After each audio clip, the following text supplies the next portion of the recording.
аутизм – это нарушение социального взаимодействия, социальной интеграции, социального общения.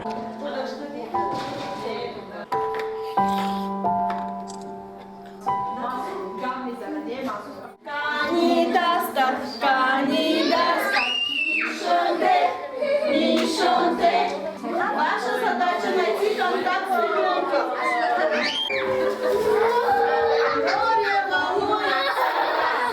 Мы не хотим, чтобы такие дети сидели дома в заперти. Я лично хочу, чтобы в будущем он смог себе зарабатывать, он мог иметь друзей, он мог ходить гулять, или она, да, могли создавать семьи, да, то есть и быть, как все обычные люди.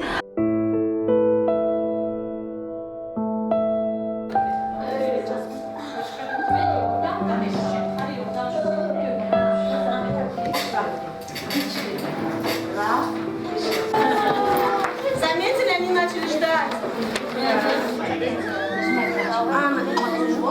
До сих пор многие врачи, несмотря на то, что видят черты аутизма, они продолжают лечить лекарствами маленьких детей. По международному опыту мы поняли, что это не всегда правильно. Есть случаи, когда да, когда действительно медикаментозное лечение нужно, но в большинстве случаев это не совсем правильно, это оказывает очень много побочных эффектов в долгосрочной перспективе, потому что мозг ребенка, он настолько чувствительный, да, он и так уязвим, потому что уже есть аутизм.